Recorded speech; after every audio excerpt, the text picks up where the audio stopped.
আজ রূপকথার বিয়ে। লাল টুকটুকে বেনারসি পরে বধূ বেশে বসে আছে আয়নার সামনে। সোনালি পাইপিং করা ওড়না দিয়ে ঘোমটা দেওয়া।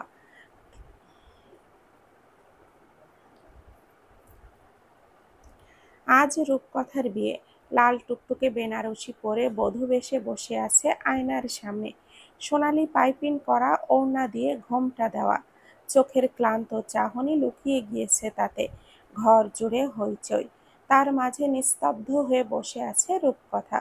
গত 2 দিন ধরে কাঁদতে কাঁদতে আজ আর চোখের কোণে অশ্রুর এক বিন্দুও দেখা যাচ্ছে না।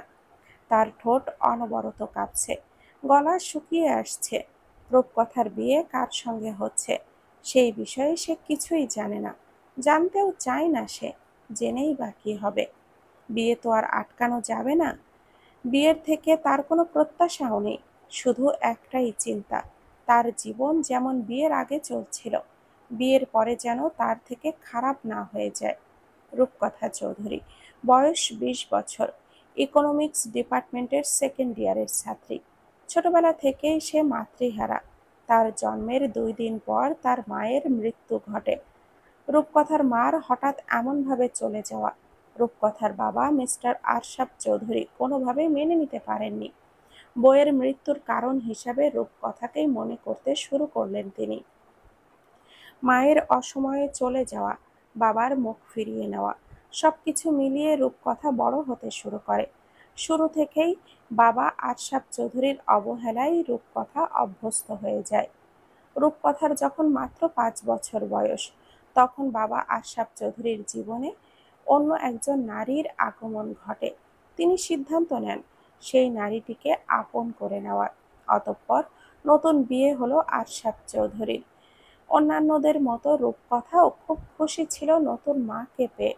তবে তার এই খুশি দীর্ঘস্থায়ী হলো না। বিয়ের 6 মাস পর থেকেই আরশাদ চৌধুরীর দ্বিতীয় স্ত্রী অর্থাৎ সৎ মা রূপকথার সঙ্গে খারাপ আচরণ করা শুরু করে। আচরণটি এতটাই জঘন্য পর্যায়ে চলে গিয়েছিল যে রূপকথাকে একা অন্ধকার বেসমেন্টে দিনের পর দিন আটকিয়ে রেখেছে। দিনের পর দিন খাবার না খাইয়ে রেখেছে। কত রাত না ঘুমিয়ে কাটিয়েছে তাও রূপকথার জানা নেই। বাবার মনে সে নিয়ে কোনো জায়গাও ছিল না যে তার মুখের পানে তাকিয়ে কখনো আরশাদ চৌধুরীর একটুও সন্দেহও হয়নি। রূপকথার জীবন এমন করেই 15টি বছর পার হয়ে গিয়েছিল। কখনো কাউকে বলতেও পারেনি নিজের মনের অনুভূতি, রাগ, কষ্ট। ভীষণ চাপা স্বভাবের ছিল রূপকথা। কালো রঙের শেরওয়ানি পরে আয়নার সামনে দাঁড়িয়ে আছে আরশিয়ান আহসান শিশির। বয়স 34। বাংলাদেশের স্বনামধন্য ব্যবসায়ীদের তিনি। চেহারায় একটা আভিজাত্যের ভাব ফুটে উঠেছে শিশিরের। চোয়াল শক্ত, হাতের আঙ্গুল দিয়ে মাথার কালো কুচকুচে চুলগুলোকে শেষবারের মতো সেট করে নিল। ড্রেসিং টেবিলের ওপর থেকে নিজের হাত ঘড়ি তুলে পরে নিল। ততক্ষণে পেছনে এসে দাঁড়িয়েছে শিশিরের বিয়ে সানজিদ খান। নিচু গলায় বলল, স্যার, গাড়ি রেডি। আমিও রেডি বলেই শিশির পারফিউম তুলে শরীরটিকে সুগন্ধে মরিয়ে নিল। বিয়ে বড় করে হচ্ছে না, সম্পূর্ণ ঘরোয়াভাবে, তাই লোকজন নেই। শিশিরের মার পছন্দেই বিয়েটা হচ্ছে। শিশিরের দ্বিতীয় বিয়ে এটা। 8 বছর আগে সে তার প্রিয় মানুষটির সঙ্গে ঘর বেঁধেছিল, ভালোবেসে যত্ন করে। সেই দিন আহসান পরিবার আলোয় ঝলমল করে উঠেছিল। সবার ঠোঁটের কোণে সেদিন ছিল হাসি। আজ সবই নীরব। 5 বছর আগে ছেড়ে চলে যাওয়া প্রিয় মানুষটি আজ শিশিরের জন্য ঘৃণার অনুভূতি। যে অনুভূতি দ্বারা আজ তার মন পাথর হয়ে গেছে। সেই পাথরের মন দিয়ে আজ কিছুই অনুভব করতে পারে না। পারে না আগের মতো করে হাসতে, পারে না কাঁদতে। বাইরে শোরগোল পড়ে গেছে, বর এসে গিয়েছে। রূপকথা তার শাড়ির আঁচল খামছে ধরল। সামনে কি হতে চলেছে সে জানে না, জানতেও চায় না। জীবনের প্রতি তার একটা বিতৃষ্ণা চলে এসেছে। কোনো কিছুতেই কিছুই যায় আসে না। সে শুধু একটু ভালোভাবে বাঁচতে চায়। তাই তো এই বিয়েতে শেষমেশ রাজি হওয়া। দরজা খুলে ভেতরে প্রবেশ করলেন সোনিয়া চৌধুরী অর্থাৎ সৎ মা, আরশাদ চৌধুরীর দ্বিতীয় স্ত্রী। তিনি রূপকথার কাছে এসে দাঁড়ালেন। ঘোমটা তুলে রূপকথার কানের কাছে ঝুঁকে এসে মুখে বাঁকা হাসি ফুটিয়ে সাপের মতো হিসিয়ে বলল, বিয়ে হচ্ছে তোর কত ভালো পরিবারে, মুখে হাসি নেই কেন? মন খুলে হেসে দেখা আমাকে। রূপকথা চোখ তুলে আয়নার দিকে তাকালো। ঠোঁটের কোণে কোনো খুশি নেই। সোনিয়া চৌধুরী বলার পরও রূপকথার অনুভূতির শূন্য চাহনিতে চেয়ে রইল। সৎ মা সেই চেহারা দেখে দাঁতে দাঁত চেপে রূপকথার দুই বাহু জোরে চেপে ধরলেন। ব্যথায় রূপকথা চেঁচিয়ে উঠল। সোনিয়া চৌধুরী আবারও হাসলেন, তারপর বললেন, আমার কথায় যদি হাসতে না পারিস তাহলে কাঁদতে তো পারিস। বলেই সোজা হয়ে দাঁড়ালেন তিনি। ঘোমটাটা দিয়ে আবারও মুখ ঢেকে দিলেন। রূপকথাকে নিয়ে যাওয়ার সময় হয়ে গিয়েছে। বাইরে থেকে ডাক এসেছে। সোনিয়া চৌধুরী রূপকথাকে ধরে বাইরে নিয়ে গেলেন। শ্বশুরবাড়িতে যেয়ে আমাদের নাক ডুবিয়ে দিস না যেন, রূপকথার কানের কাছে মুখ নিয়ে বললেন সোনিয়া চৌধুরী। তিনি রূপকথাকে শিশিরের পাশে বসিয়ে দিলেন। রূপকথার দৃষ্টি মাটির দিকে। শিশির মুঠো বদ্ধ করে সামনে তাকিয়ে আছে। কারোর মধ্যে কোনো রকম আগ্রহ কাজ করছে না একে অপরকে দেখার। শিশির একটি বারের জন্যেও তার মায়ের মুখের দিকে চাইল। হাসি, উজ্জ্বল চেহারা, কতদিন সে এই হাসি দেখেনি। কাজী সাহেব তার কাজ শুরু করলেন। বিয়ে পড়ানো শুরু হলো। রূপকথার হৃদযন্ত্রটা মুহূর্তেই কেঁপে উঠল। তার মাথা ঘুরছে, শরীর যেন ভার ছেড়ে দিতে চাচ্ছে। সে নিজেকে শক্ত রাখার আপ্রাণ চেষ্টা করল। নিজেকে মনে মনে বলল, কিচ্ছু হবে না রূপকথা, সব ভালো হবে। হে খোদা, আমার জীবনটা আর নরক করো না। বিয়ে সম্পন্ন হয়েছে, কিন্তু কেউ কাউকে এখনো দেখেনি। রূপকথা চুপ করে বসে আছে। আশরাফ চৌধুরী এগিয়ে আসলেন তাদের দিকে। শিশির উঠে দাঁড়ায়, চোয়াল শক্ত। আশরাফ চৌধুরী শিশিরের সঙ্গে কোলাকুলি করল। তোমাকে জামাই হিসাবে পাওয়ায় আমি ভীষণ ধন্য। আশার সামনে আমাদের সম্পর্ক আরো গভীর হবে। আশরাফ চৌধুরী হেসে উঠলেন। শিশির কিছুই বলল না, তবে তার ভুরু কুঁচকে উঠেছে। পাশে তার মেয়ে বসে আছে, যার একটু পরে বিদায় হবে। তার চলে যাওয়াতে একটু আফসোস হচ্ছে না। শিশির বেশি মাথা ঘামাতে পারল না। পাশে এসে দাঁড়ালো সানজিদ। সে শিশিরের কানে কিছু একটা ফিসফিস করে বলল। তারপরেই শিশির আশরাফ চৌধুরীর দিকে তাকিয়ে গম্ভীর কণ্ঠে বলল, আমাদের এখন বেরোতে হবে, আমার দেরি হয়ে যাচ্ছে। হ্যাঁ হ্যাঁ, এক্ষুনি সব নিয়ম কানুন শেষ হয়ে যাবে, তারপরেই বিদায়ের অনুষ্ঠান শুরু হবে। বলেই তিনি চলে গেলেন। সানজিদ একবার রূপকথার দিকে তাকিয়ে শিশিরকে ফিসফিস করে বলে, কেমন বাবা, মেয়ে চলে যাচ্ছে তাতে একটুও কষ্ট হচ্ছে না। বাবা যদি এমন হয় তাহলে ভাব তার মেয়ে কেমন হবে। বাসর ঘরে বসে আছে রূপকথা। তার শাশুড়ি মা তাকে বসিয়ে দিয়ে গিয়েছে আর বলেছেন, তুই অপেক্ষা কর, শিশির এক্ষুনি আসছে। বলেই উনি চলে গিয়েছেন। ঘোমটা তুলে রূপকথা পাথরের মতো বসে থাকে খাটে। সে দেখতে ভারী সুন্দর, এতটাই সুন্দর যে কেউ তার দিকে তাকালে তার সৌন্দর্যের মায়ায় পড়তে বাধ্য। তার চোখ কথা বলে, গায়ের রং দুধের মতো ফর্সা, গোলাপি ঠোঁট, বাদামি চোখ, ঘন কালো চুল কোমর পর্যন্ত, গায়ের লাল বেনারসি তার উপরে ভীষণ সুন্দর যাচ্ছে। এই শাড়িটি আহসান পরিবার থেকেই দেওয়া। তার শাশুড়ি মা নিজ হাতে পছন্দ করেছেন এবং আশরাফ চৌধুরীর কাছে বিনীতভাবে অনুরোধ করেছিলেন এই শাড়িটি যেন রূপকথা বিয়েতে পরে। স্যার, ভাবি আপনার জন্য ঘরে অপেক্ষা করছেন, আপনি যাবেন না? না।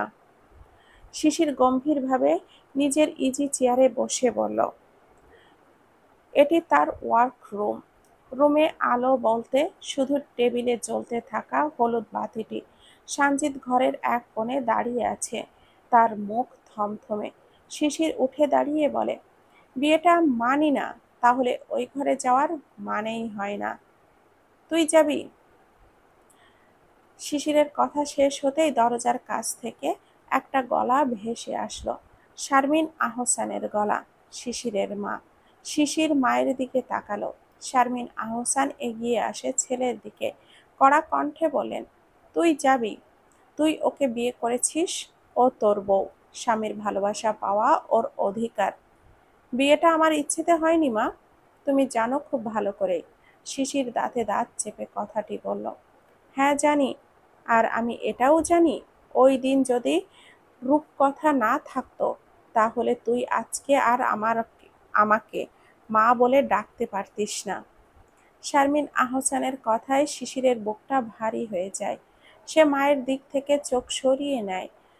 সে তার মাকে ভীষণ ভালোবাসে, আর এটাও সত্য, আর রূপকথার জন্যে সে তার মাকে ফিরে পেয়েছে। তুই এক্ষুনি ওই বৌমার কাছে যাবি, মেয়েটা তোর জন্য অপেক্ষা করছে। যদি নাই যাস তাহলে আমার মরা মুখ দেখবি। বলেই শারমিন আহসান চলে গেলেন। শিশিরের মুঠো শক্ত হয়ে যায়। সে বুঝে উঠতে পারে না সে কি করবে। শিশির মায়ের মুখের কথা ফেলতে পারল না। সে এক প্রকার অনিচ্ছা সত্ত্বেও রাজি হলো বাসর ঘরে যেতে। ছেলে শেষমেশ রাজি হওয়ায় শারমিন আহসানের মুখে একটা মিষ্টি হাসি ফুটে উঠল। রূপকথা চুপচাপ বসে গায়ের গহনা খুলছে। ভীষণ ভারী লাগছে শরীরটা। তার 20 বছরের জীবনে সে অনেক ধরনের ঝামেলার মুখোমুখি হয়েছে এবং মুখ বুজে সবকিছুই কেমনভাবে সহ্য করে গেছে। কিন্তু আজকে মনের ভেতর যে আনচান হচ্ছে, তার সঙ্গে রূপকথা পরিচিত নয়। আনমনে বসে ছিল, এমন সময় হঠাৎ বাইরে থেকে কারোর পায়ের শব্দ কানে আসলো। কেউ হয়তো এই ঘরে আসছে। রূপকথা সঙ্গে সঙ্গে গুটিয়ে গেল। লম্বা করে নিঃশ্বাস নিচ্ছে। যদি তার স্বামী হয় তাহলে। দরজা ঠেলে শিশির ঘরে ঢুকলো। ঘরে একটা অন্যরকম সুগন্ধ বিরাজ করছে। খুব সুন্দর করে সাজানো বাসর ঘরটা। ফুল দিয়ে সজ্জিত খাটের ওপরে চোখ পড়তেই শিশিরের চোখ এক মুহূর্তের জন্য আটকে গেল। রূপকথা আসলেই রূপকথার জগতের রাজকুমারীদের মতো। এত সুন্দর কেউ হতে পারে? শিশির এগিয়ে যায় খাটের দিকে। খাটের দিকে এগিয়ে যেতে যেতে শিশির খেয়াল করল রূপকথার মুখ কেমন শুকিয়ে যাচ্ছে। সে ভয়ার্ত দৃষ্টিতে বিছানার দিকে চেয়ে আছে। চোখের দৃষ্টি দেখেই মনে হওয়াটা স্বাভাবিক যে শিশির কোনো বড় খুনি। শিশির খাটের সামনে দাঁড়াতেই রূপকথা মাথা নিচু করে ভয়ার্ত কণ্ঠে সালাম দিল। শারমিন আহসান যাওয়ার আগে বলে গিয়েছেন, শিশির যখন রুমে আসবে তখন তাকে সালাম জানানো হয়। আর সে শাশুড়ির কথা অক্ষরে অক্ষরে পালন করল। এই মেয়ে, এই দিকে তাকাও। শিশির কঠিন কণ্ঠে কথাটা বলতে চাইল, কিন্তু সে বুঝল তার স্বর অতি কোমল শুনিয়েছে। রূপকথা চোখ তুলে তাকায়। তার চোখে পানি। তার নাক মুখ লাল হয়ে গিয়েছে, এক্ষুনি কেঁদে ফেলবে। শিশির বেশ অবাক হলো। ভুরু কুঁচকে তাকিয়ে রইল রূপকথার দিকে।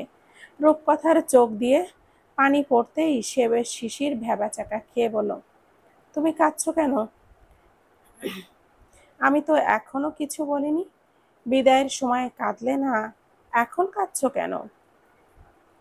রূপকথা উত্তর দেয় না। তার বুক ধরধর করে কাঁপছে। সে তার শাড়ি খামচে ধরল। শিশির বুঝতে পারছে না সে কি করবে।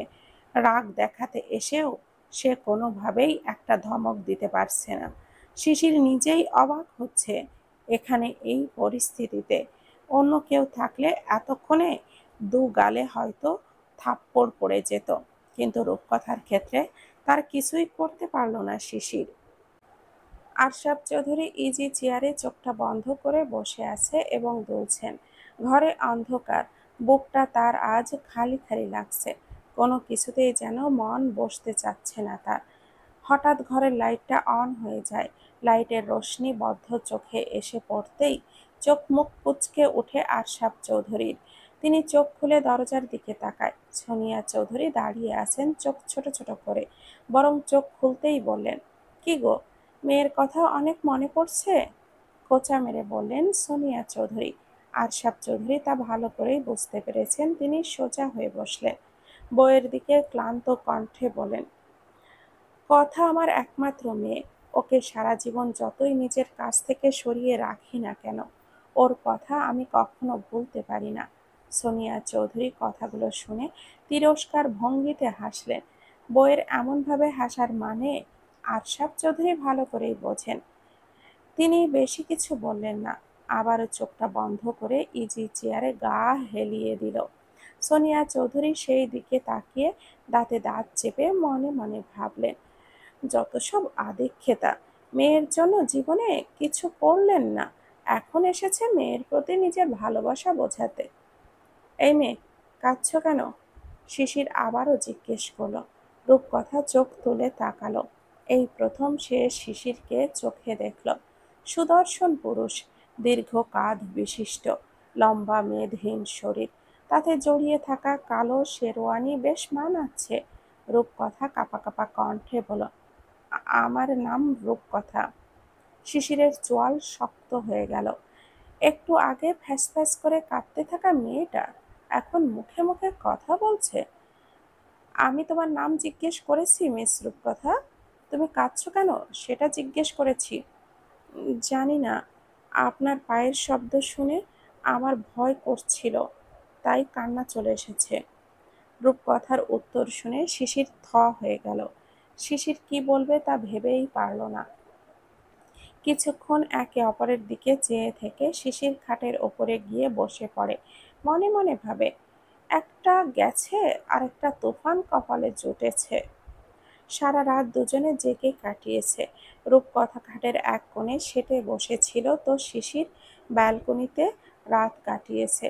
ভোর 4টের দিকে রূপকথা আর জেগে থাকতে পারল না, আপনা আপনি চোখ বুজে আসলো। সকালে রূপকথার ঘুম ভাঙতেই ঘড়ির দিকে চোখ গেল। সাথে সাথে চমকে ধরাম করে উঠে বসে। ঘড়িতে 9:30 বাজে। কি সর্বনাশ! রূপকথা চটজলদি খাট থেকে নেমে দাঁড়ায়। তাড়াতাড়ি শাওয়ার নিয়ে ফ্রেশ হতে হবে। আধা ঘন্টার মাঝে রূপকথা রেডি হয়ে নিল। বিয়ের প্রথম দিন এত দেরি করে উঠলে শাশুড়ির সামনে তার কেমন চরিত্র হবে। রূপকথা শাড়ি সামলিয়ে কোনোভাবে নিচে নামল। বাড়িতে এই মুহূর্তে তাকে সহ 4টি প্রাণী রয়েছে, তার মধ্যে তার শাশুড়ি মা আর 3জন বাড়ির কাজের লোক। শিশিরকে সে কোথাও দেখল না। রূপকথা নিচে নামতেই শারমিন আহসান সোফা থেকে উঠে দাঁড়ালেন। বৌমার দিকে মিষ্টি করে হেসে বলেন, আয়, আমার কাছে এসে বস।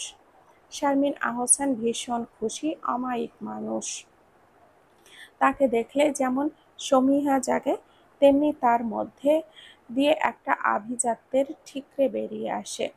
রূপকথা শাশুড়ি মায়ের কাছে যেয়ে দাঁড়িয়ে বলল, সরি, দেরি হয়ে গেছে আসলে। কিচ্ছু বলতে হবে না।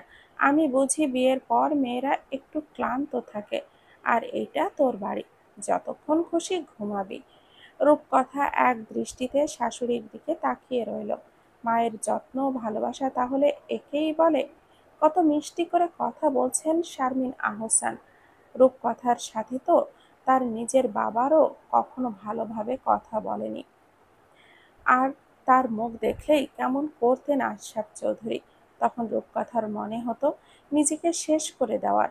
রূপকথাকে হারিয়ে থাকতে দেখে শারমিন আহসান বলেন, কোথায় হারিয়ে গেলি?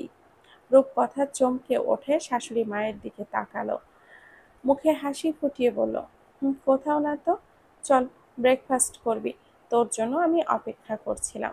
বলেই রূপকথাকে নিয়ে শারমিন আহসান ডাইনিং টেবিলের কাছে গেল ব্রেকফাস্ট করার জন্য। Sir, file. সানজিদ নিজের হাত থেকে ফাইল এগিয়ে দিল শিশিরের দিকে। শিশির ফাইল নিয়ে ফাইলটা ভালোভাবে চেক করতে লাগলো। স্যার, মিস্টার আশরাফ চৌধুরী আপনার সাথে মিটিং করতে চাই। কেন? ফাইলের দিকে তাকিয়ে জিজ্ঞেস করলো। আমি কিভাবে জানবো স্যার? আপনার শ্বশুর আপনার সাথে কেন মিটিং করতে চাচ্ছে কিভাবে বলবো? সানজিদ নিজের নখের দিকে তাকিয়ে বলল।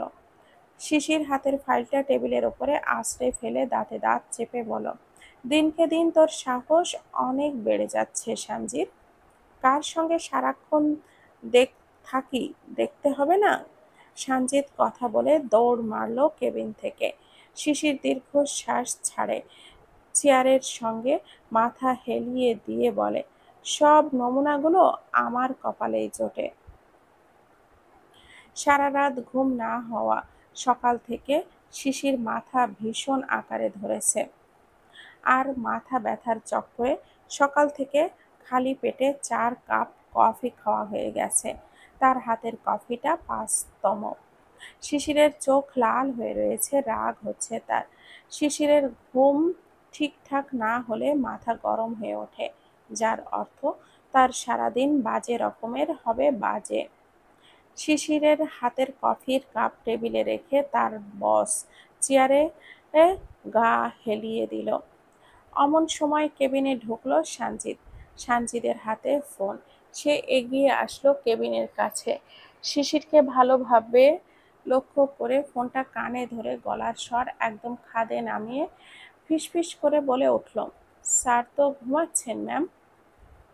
ফিসফিসানির শব্দ শিশিরের কানে যেতেই সে চোখ খুলে সানজিদের দিকে তাকায়, আর চোখে তাকিয়ে গম্ভীর কণ্ঠে বলে, কোনো বিশেষজ্ঞ তোকে বলেছে যে আমি ঘুমাচ্ছি?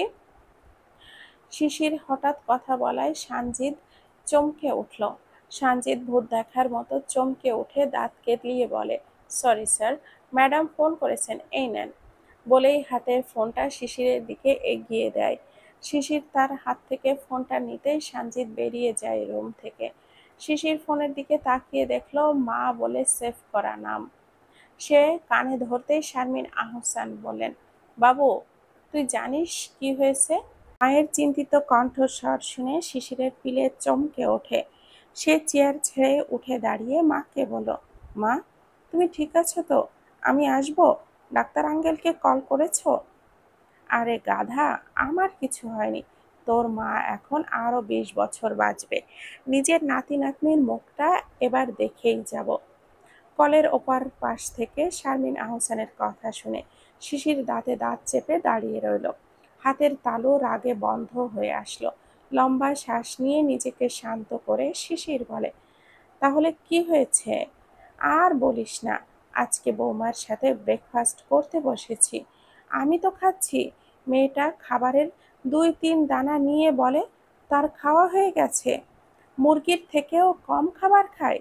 শারমিন আহসান বললেন, এই কথা আমাকে কেন বলছো? তোমার মুরগিকে বলো। শিশির মুখ ফসকে বলে ফেলল কথাটা।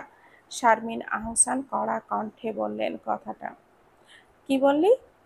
আই মিন টু সে, তোমার আদরের বৌমাকে বলো। কিছুক্ষণের নীরবতা, তারপর শারমিন আহসান বলেন, আমি কেন বলবো? তুই ওর বর, তোর উচিত ওর খেয়াল রাখা। বাড়ি এসে বৌমাকে যেন যত্ন করে খাওয়ানো হয়। পারতাম না। বলেই কলটা কেটে দিল শিশির। চেয়ারে বসতে বসতে বিড়বিড় করল, এখানে ছেলে যে তার আদরের মুরগি থুড়ি বৌমার চক্করে না খেয়ে বেরিয়ে এসেছে, সেই দিকে কোনো খেয়ালই নেই। বৌমা খাচ্ছে না বলে প্রাণ জ্বলে যাচ্ছে। শিশির আজ সন্ধ্যায় বাড়ি ফিরে এসেছে, অন্যদিন হলে অনেক রাত করে আসে। শারমিন আহসান শিশিরের এত তাড়াতাড়ি ফিরে আসার কারণ জিজ্ঞেস করতেই শিশির কঠিন কণ্ঠে বলে, কেন দেরি করে ফিরতে হতো? তাড়াতাড়ি আসলে সমস্যা, না আসলে সমস্যা। এই বাড়িতে আমি থাকাটাই এখন সমস্যা হয়ে উঠেছে। রূপকথা তখন ওপরের সিঁড়ির কাছে দাঁড়িয়েছিল। শিশির অমর রুদ্র ও মূর্তি দেখে তার শরীরের লোম খাড়া হয়ে উঠল। লোকটা কি বাজে রকমের রাগী! শিশিরের ওপরে এসে রূপকথাকে দেখতেই একটা কড়া দৃষ্টি দিয়ে ঘরে চলে গেল। রূপকথা বোকার মতো দাঁড়িয়ে রইল ওখানেই। শারমিন আহসানের কাছে যেয়ে দাঁড়ালো রূপকথা। শাশুড়ি মায়ের মুখটা কেমন শুকিয়ে এসেছে। বৌমাকে দেখে শারমিন আহসান হাসার চেষ্টা করে বলেন, ওর ব্যবহারে কিছু মনে করিস না, একটু রাগী। একটু রাগী? রূপকথার চোখ বড় বড় করে জিজ্ঞেস করলো। শারমিন আহসান হেসে ফেলেন, তারপর বলেন, অনেক রাগী, কিন্তু আগে অমন ছিল না। তুই জানিস কি না জানি না, তবে আজ বলছি, ওর প্রথম বউ যখন ওকে ছেড়ে চলে গেল তখন থেকেই অমন রকচটা হয়ে গিয়েছে, কথায় কথায় শুধু রাগ করে। হ্যাঁ, রূপকথা জানে সে তার স্বামীর দ্বিতীয় স্ত্রী, কিন্তু তার থেকে আর একটু সে কিছুই জানে না, জানার সময় দেয়নি কেউ। শারমিন আহসান আরো বলেন, তবে এখন আর চিন্তা নেই, তুই হেসে গেছিস তো, আমার ছেলে আবার আগের মতো হয়ে যাবে। আপনার ছেলে কি এখনো তার প্রাক্তন স্ত্রীকে ভালোবাসে? রূপকথার এমন প্রশ্ন শুনে শারমিন আহসানের মুখটা কালো হয়ে আসলো। তিনি ভাবতেও পারেননি রূপকথা এই ধরনের প্রশ্ন তার কাছে করতে পারে। কিছুক্ষণ নীরব থেকে বললেন, জানি না রে, আমার ছেলের চোখের ভাষা এখন আর বুঝতে পারি না, কিন্তু এইটুকু জানি, যদি ওর মনে ভালোবাসা থাকে তাহলে সেটা যেন তোর জন্য থাকে। আমি চাই না আমার ছেলে ওই মেয়েকে আর মনে রাখুক। শারমিন আহসানের কথাগুলো এখনো রূপকথার কানে বাজছে, কোনোভাবেই ভুলতে পারছে না। সে ওইসব কথা ভাবতে ভাবতে রুমের কাছে এসে দাঁড়ালো। রুমের লাইটটা অফ। রূপকথা ঘরে যাবে কিনা বুঝতে পারছে না। কিছুক্ষণ অমনভাবে দাঁড়িয়ে থেকে ঘরে প্রবেশ করলো। সাহস করে লাইটটা জ্বালালো। ঘর আলোকিত হতেই রূপকথা দেখলো শিশির ব্যালকনির স্লাইডিং দরজার কাছে থাকা বিন ব্যাগের ওপর গা হেলিয়ে বসে আছে। আলো জ্বলতেই শিশির চোখ খুলে দরজার দিকে তাকায়। রূপকথা ঢুকে গেলে এগিয়ে যায় শিশিরের কাছে। নতুন বউ হওয়া বেশ সেজে গুজে রয়েছে সে। গলায় সোনার হার, হাতে সোনার বালা, খয়েরি কাতানের শাড়ি, চোখে গাঢ় করে কাজল দিয়েছে, ঠোঁটে হয়তো হালকা লিপস্টিক। শিশির চোখটা রূপকথার ওপরে পড়তেই হারিয়ে গেল সে। রূপকথার সাজের প্রয়োজন নেই, তবে তাকে সাজলে চোখ সরানো যায় না। শিশির নিজের অজান্তেই কেমন যেন অনুভব করতে লাগলো মনের ভেতর, রূপকথাকে তার কাছে পেতে ইচ্ছে করছে। আপনার কি শরীর খারাপ লাগছে? রূপকথার মিষ্টি কণ্ঠস্বর কানে আসতেই শিশির নিজের চোখ সরিয়ে নিল, লম্বা নিঃশ্বাস নিয়ে নিজেকে শান্ত করতে লাগলো। রূপকথা আবারও বলল, মা বললেন সকালে আপনি কিছু খেয়ে যাননি, আর গত রাতে তো ঘুমাননি। শরীর খারাপ করা তো স্বাভাবিক। বেশি খারাপ নাকি? রূপকথা কথা শেষ করতে পারে না। শিশির উঠে দাঁড়ায়, রূপকথার মুখোমুখি হয়ে কাছে দাঁড়ায়, কিন্তু তার দিকে তাকায় না। চোখ অন্যদিকে রেখে গম্ভীর স্বরে বলে, আমি ঠিক আছি, শুধু মাথা ব্যথাটা করছে। বলেই রূপকথার পাশ কাটিয়ে খাটের কাছে যায়। রূপকথা ঘুরে দাঁড়ায়, শিশির কাছে এগিয়ে যায়, কিছুটা দূরত্ব রেখে দাঁড়ায়। শিশির খাটে শুয়েছে, রূপকথা ঠোঁট কামড়ে কিছুক্ষণ তার দিকে তাকিয়ে থাকে, তারপর বলে, আমি মাথা টিপে দিব, আরাম লাগবে। শিশির রূপকথার দিকে তাকায়, কিছু বলতে যাবে, কিন্তু রূপকথার অমন চাহনি দেখে গলা থেকে তার আর কিছুই বেরোলো না। মায়ের মাথায় কেমন যেন ঘোর চেপে বসলো। রূপকথার রূপ যেন চোখ ঝলসিয়ে দিচ্ছে। এমন চোখ, এমন চেহারা, এমন রূপ, সব পুরুষের স্বপ্ন। শিশিরের বুকের হৃৎপিণ্ড চলাচল যেন মুহূর্তে বেড়ে চলেছে। শিশিরকে চুপ থাকতে দেখে রূপকথা নিরাশ ভঙ্গিতে বলে, ঠিক আছে, আপনি বিশ্রাম নিন, আমি নিচে যাচ্ছি। কপাল টিপে দেব বললে এখন চলে যাচ্ছ কেন? শিশির রূপকথার দিকে তা বলে। রূপকথা কোনো জবাব দিল না। সে এগিয়ে গেল বরের মাথার কাছে, পাশে বসে শিশির কপালে আলতো করে হাত বুলিয়ে দিতে শুরু করে। শিশির কিছুক্ষণ অপলক দৃষ্টিতে তাকিয়ে থাকলো। রূপকথার হাতের স্পর্শে হয়তো জাদু আছে। সে কপাল টিপে দিতেই শিশিরের ব্যথা আস্তে আস্তে ভ্যানিশ হয়ে যেতে লাগলো। কখন চোখে ঘুম নেমে আসলো সে টের পেল না। সকালবেলা শিশিরের ঘুম ভাঙল রূপকথার চুলের ঘ্রাণে। চোখ পিটপিট করে তাকাতেই শিশির দেখতে পেল রূপকথা তার বাহুডোরে আবদ্ধ। শিশির রূপকথাকে নিজের সঙ্গে জড়িয়ে আছে। রূপকথাও তাকে একইভাবে আঁকড়ে বাচ্চাদের মতো করে ঘুমাচ্ছে। কি নিষ্পাপ মুখখানি! শিশির কিছুক্ষণ মুগ্ধ চোখে তাকিয়ে থাকলো ওর দিকে। রূপকথার চুলগুলো মুখে এসে পড়েছে। শিশির সেই চুলগুলো আলতো করে সরিয়ে দিতে লাগলো। হঠাৎ তার চোখে ভেসে পড়ে রূপকথার গলার কাছের কালো হয়ে থাকা মারের দাগের ওপর। তার ভুরু কুঁচকে যায়। শিশির আলতো করে তার আঙ্গুল বোলায়। রূপকথা একটু নড়ে চড়ে শিশির রূপকথার চুল পিঠের ওপর থেকে সরিয়ে দিল। সরিয়ে দিতেই শিশিরের চোখ পড়ল পিঠের কালচে হয়ে আসা দাগগুলোর ওপর। হঠাৎ কারো ওর হাতের স্পর্শ পিঠে পেতেই রূপকথার ঘুম ভাঙে। সে আধখোলা চোখে শিশিরের দিকে তাকায়। সঙ্গে সঙ্গে চমকে উঠে বসে। নিজের শাড়ির আঁচল টেনে ঠিক করে নিল। গতরাতে কখন ঘুমিয়ে পড়েছে তার রূপকথার মনে নেই। রূপকথা হন্তদন্ত হয়ে বিছানা থেকে নামতে যাচ্ছিল, তখনই শিশির পেছন থেকে ওর হাতটা খপ করে ধরে। পিঠে ওই কালচে দাগগুলো কিসের? শিশিরের মুখের দাগের কথাটা শুনতেই রূপকথা শাড়ির আঁচল পিঠে জড়িয়ে নিল। কেমন যেন অপ্রস্তুত হয়ে উঠল সে। শিশিরের দিকে ফিরে মাথা নিচু করে আমতা আমতা করতে করতে করতে বলল, আপনি ফ্রেশ হয়ে নিন। মা রাতে বলেছিলেন আপনি সারাদিন কিছু খাননি। শাওয়ার নিয়ে নিচে আসুন, ব্রেকফাস্ট করবেন। রূপকথার সম্পূর্ণ প্রসঙ্গ এড়িয়ে গেল।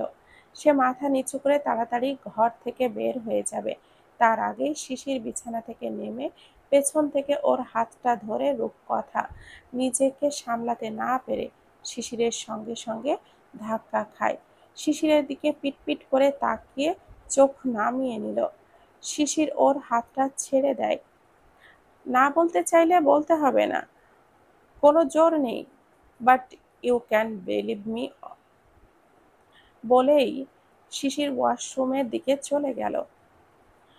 রূপকথা কিছুক্ষণ এক দৃষ্টিতে সেই দিকেই তাকিয়ে রইল। তার চোখের কোণে এসে জমল জল। সে ঝটপট করে হাতের তালু দিয়ে চোখ মুছে নিল। তার ঠোঁটের কোণে একটা প্রশান্তির হাসি ফুটল। শিশির ফ্রেশ হয়ে নিচে এসেছে। শারমিন আহসান ছেলেকে সিঁড়ি দিয়ে নিচে নামতে দেখে একটি মিষ্টি হাসি হেসে এগিয়ে গেল। রূপকথা টেবিলের কাছেই দাঁড়িয়ে রইল।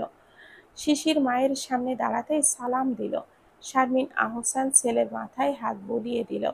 আয়, ব্রেকফাস্ট করবি। কালকে একবার সারাদিন না খেয়ে কাটিয়েছিস, বলে শিশিরের হাতটা ধরে টেবিলের কাছে নিয়ে আসলো। শিশির রূপকথার দিকে তাকালো। রূপকথা চোখ মেঝেতে, লজ্জাবতী কন্যার মতো হয়ে দাঁড়ানো।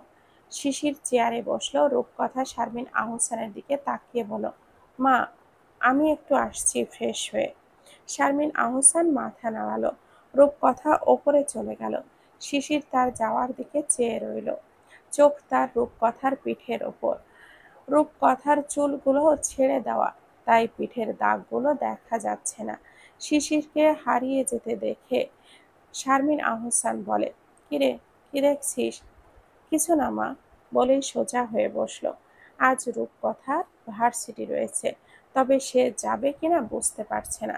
ফ্রেশ হয়ে নিচে আসলো।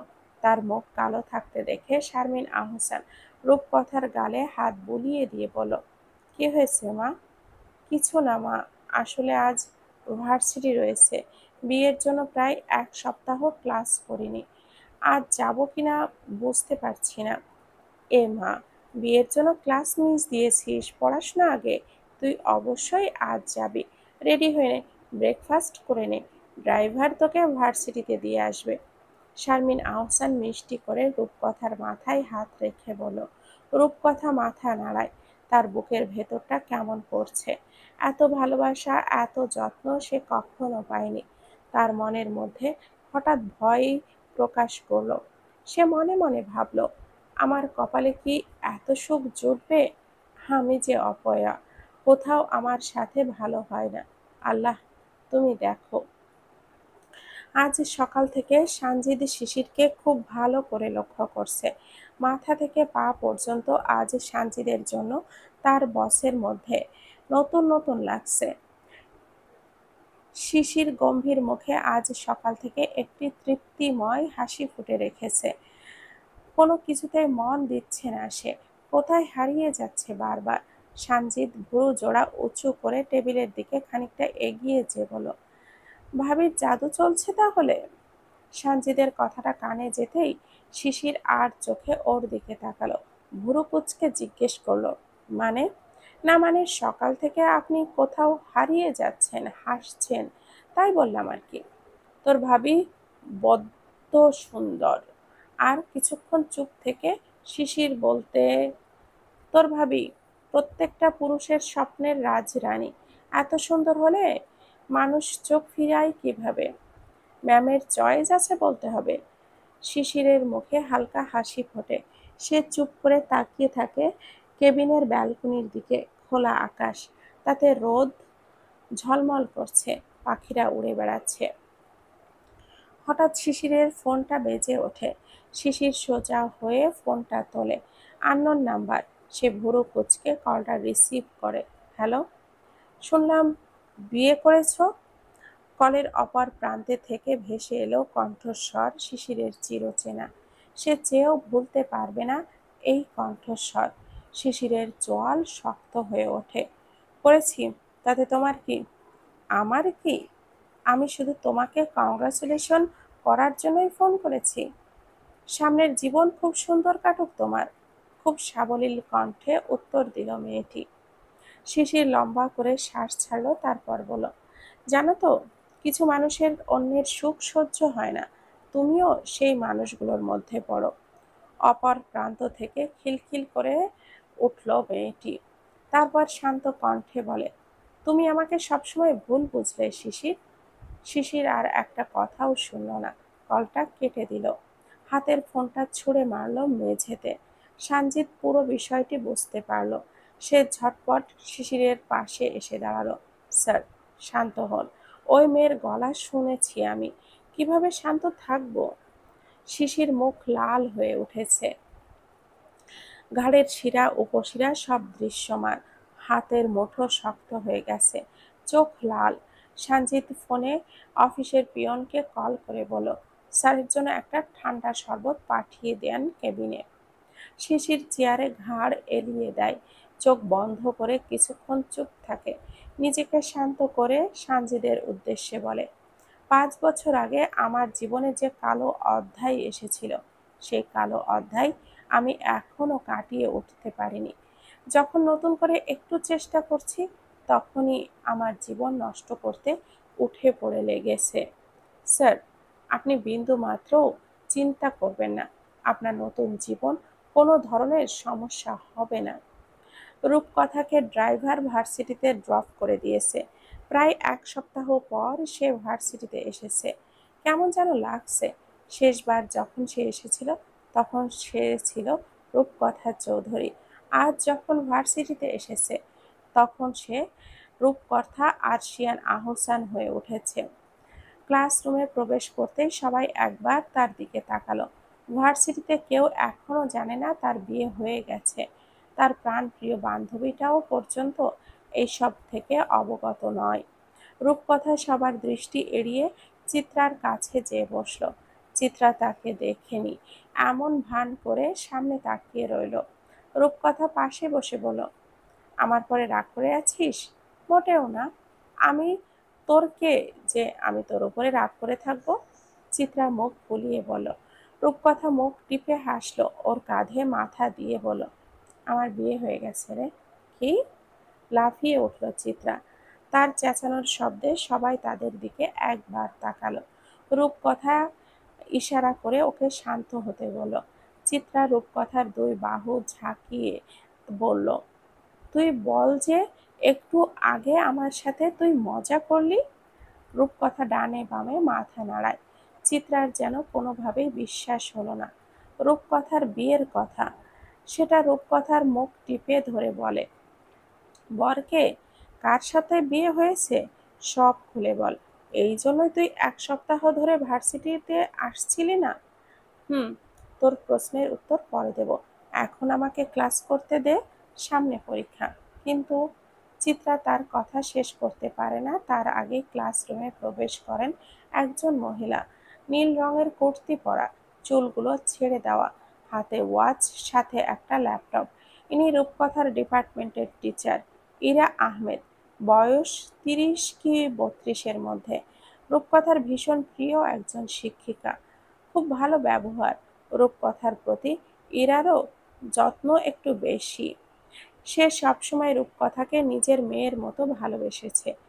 আজও ক্লাসে ঢুকে সে রূপকথার দিকে তাকায়। রূপকথাকে আজ ক্লাসে দেখে তার মুখে একটা হাসি ফোটে। ক্লাস শেষ হতেই ইরা আহমেদ রূপকথাকে তার কাছে ডাকে। রূপকথার সাথে চিত্রাও যায়। রূপকথা হাসি হাসি মুখ নিয়ে তাকে সকলের শুভেচ্ছা জানায়। দুজনের শুভেচ্ছা বিনিময়ের পর ইরা কিছুক্ষণ নিজের ডেস্কে হাত রেখে দাঁড়িয়ে থাকা। ইরাকে দেখতে সুন্দর, গায়ের রং হলদে ফর্সা, চোখগুলো টানা টানা, চুলগুলো কোমর অবধি, কোঁকড়ানো চুল আর হালকা বাদামি চুলের রং। ইরা আহমেদ রূপকথার দিকে তাকিয়ে বলে, শুনলাম তোমার বিয়ে হয়ে গেছে। আপনি কি করে জানলেন ম্যাম? অবাক হয়ে জিজ্ঞেস করলো রূপকথা। এই বিয়ের বিষয়ে কারোর কিছু জানার কথা নয়, তাহলে ইরা কিভাবে জানলো? ইরা এগিয়ে আসলো রূপকথার দিকে, একটু নিরাশ ভঙ্গিতে বলল, তোমার বাড়িতে কল করেছিলাম, তুমি কেন আসছো না সেটা জানতে। তখন তোমার মা আমাকে জানান তোমার বিয়ের কথাটা। ও, পড়াশোনা কন্টিনিউ করতে পারবে তো? ইরা বেশ চিন্তিত স্বরে প্রশ্নটা করলো। রূপকথা হেসে বলল, হ্যাঁ, পারবো। শ্বশুরবাড়ির সবাই ভালো তো? বরং কি করেন আর নাম কি? রূপকথার দিকে তাকিয়ে মুখের হাসি ফুটিয়ে জিজ্ঞেস করলো ইরা, আমার শ্বশুরবাড়িতে বেশি মানুষ নেই। আমি, আমার শাশুড়ি মা আর হাজবেন্ড। তারা সবাই অনেক ভালো, অনেক যত্ন নেন। আমার স্বামী ব্যবসায়ী। আর তার নাম বলতে পারল না রূপকথা। তার আগেই ইরার ফোনটা বেজে উঠল। ইরা ব্যাগের থেকে ফোনটা বের করতেই ঝট করে রিসিভ করলো। Hello sir. হ্যাঁ স্যার, এক্ষুনি আসছি বলে কলটা কেটে দিয়ে সব কিছু গুছিয়ে নিল। তারপর রূপকথার দিকে তাকিয়ে বলে, শ্বশুর বাড়ি প্রথম প্রথম মিষ্টি লাগে, আস্তে আস্তে কোন দিক দিয়ে যায় বলা যায় না, তাই একটু সাবধানে থেকেও নিজের যত্ন নিও বলে চলে গেল। রূপকথার মুখ হঠাৎ কালো হয়ে গেল। সে চেয়ে রইল এক দৃষ্টিতে ইরার যাওয়ার দিকে। সে একটা দীর্ঘশ্বাস ছেড়ে মনে মনে ভাবে, আমার জীবন তো পুরোটাই তিতা, এখন আর আরো তিতা হলেও আমার যায় আসবে না। সন্ধ্যাবেলা শারমিন আহসান আর রূপকথা লিভিং রুমে বসে টিভি দেখছেন। আসলে রূপকথা দেখছে না, তার শাশুড়ি মাই দেখছেন। রূপকথাকে সঙ্গ দেওয়ার জন্যই বসিয়ে রেখেছে। টিভিতে চলছে সেই লজিকহীন ধারাবাহিক নাটক, তাই দেখে মাঝে মাঝে হো হো করে হেসে উঠছেন শারমিন আহসান, আবার কখনো মুখ গোমড়া করে খলনায়িকাকে বেশি কথা বলছেন। তবে সব কিছু দেখে রূপকথার হাসা ছাড়া আর গতি পেল না। তার সঙ্গ দিচ্ছে টেবিলে রাখা সন্ধ্যার নাস্তা। শারমিন আহসান একটা রেখে একটা নিচ্ছেন এবং রূপকথার দিকে বাড়িয়ে দিচ্ছেন। তবে রূপকথা সব জায়গা থেকে একটু একটু করে নিয়ে খাচ্ছে। তার খাওয়া দেখে শারমিন আহসান বলে ফেললেন, বৌমা, তুই একটা কাজ কর, যা খাচ্ছিস তাও খেতে হবে না। না মানে এরকম খেলে একটা মানুষ বাঁচে কিভাবে? যেভাবে আমি বেঁচে আছি সেভাবেই বাঁচবে। রূপকথা হেসে বলে। রূপকথার উত্তর শুনে শারমিন আহসান চোখ ছোট ছোট করে কড়া চাহনিতে রূপকথার দিকে তাকায়। রূপকথার খারাপ লাগলো না। শারমিন আহসানের বকার মাঝেও একটা অন্য রকমের মমতাবোধ লুকিয়ে আছে, যে অনুভূতিগুলো তার জীবনে সে কখনো পায়নি। সব যেন এই বাড়িতে এসে পূর্ণভাবে তাকে তার সৃষ্টিকর্তা ঢেলে ঢেলে দিচ্ছে। মায়ের ভালোবাসা, যত্ন, আদর, এইসব সে ভীষণ করে আঁকড়ে রাখতে চাচ্ছে। মনে মনে শুধু দোয়া করে, আল্লাহ, এই সুখ কতদিন আমার কপালে সইবে আমি জানি না, তবে এই ভালোবাসার মর্যাদা যাতে আমি দিতে পারি সেই দিকে খেয়াল রেখে আমার সাথে থেকো। রূপকথাকে এক দৃষ্টিতে তার দিকে চেয়ে থাকতে দেখে শারমিন আহসান ভুরু কুঁচকে বললেন, কিরে, অমনভাবে তাকিয়েছিস কেন? রূপকথা কোনো জবাব দেয় না। সে সোজা শারমিন আহসানকে জড়িয়ে ধরে, ধরে হাউমাউ করে কাঁদতে শুরু করে। শারমিন আহসান কিছু বুঝে উঠতে পারলেন না। সে রূপকথাকে জড়িয়ে ধরে অপরাধের স্বরে বলে, আমি তো এমনিই বকছিলাম, তোর কষ্ট লাগবে? আমি বুঝতে পারিনি। আমার কষ্ট লাগেনি মা, আপনি আমাকে আরো বকুনি দেন, আমার খুব ভালো লাগছে। আগে কখনো তো কেউ আমাকে নিয়ে এতটা চিন্তা করেনি। বলতে বলতেই ফুপিয়ে ওঠে রূপকথা। শারমিন আহসান কিছু বললেন না, সে রূপকথাকে কাঁদতে দিল। কতদিনের ভার মনের মধ্যে রয়েছে কে জানে। কাঁদলে মন হালকা লাগে, রূপকথা বাঁধন আরো শক্ত করে। এমন সময় বাড়ির কলিং বেলটা বেজে ওঠে। চাকররা দৌড়ে দরজা খোলে। শিশির দাঁড়িয়ে আছে। দরজা খুলতেই সে ভেতরে প্রবেশ করে। সোফার কাছে এসে দাঁড়াতেই ওর ভুরু কুঁচকে ওঠে। রূপকথা মাকে জড়িয়ে কাঁদছে। শিশির মায়ের দিকে তাকিয়ে ইশারায় জিজ্ঞেস করে, কি হয়েছে? শারমিন আহসান চোখের ইশারায় তাকে শান্ত হতে বলে। কিছুক্ষণ পর রূপকথা যখন একটু শান্ত হলো, তখন শারমিন আহসান তার চোখের জল সযত্নে মুছে দেয়। তারপর মুখে হাসি ফুটিয়ে বলে, দেখো, তোর টানে তোর বর সন্ধ্যায় বাড়ি ফিরে এসেছে।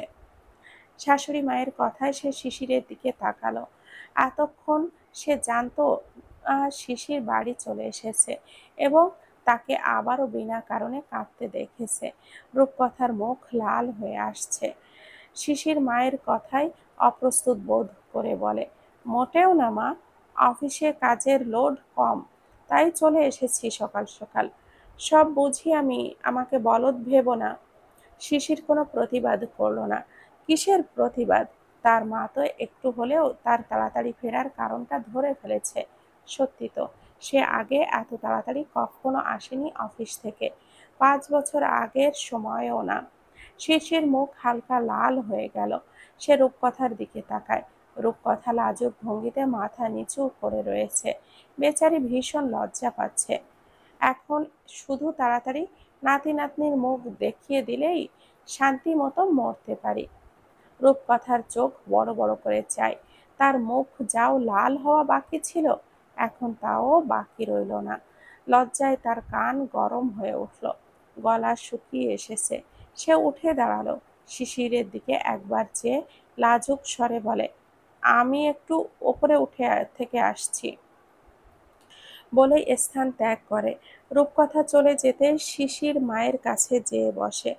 মায়ের দিকে তাকিয়ে গম্ভীর স্বরে বলে, কি দরকার ছিল এইসব কথা বলার?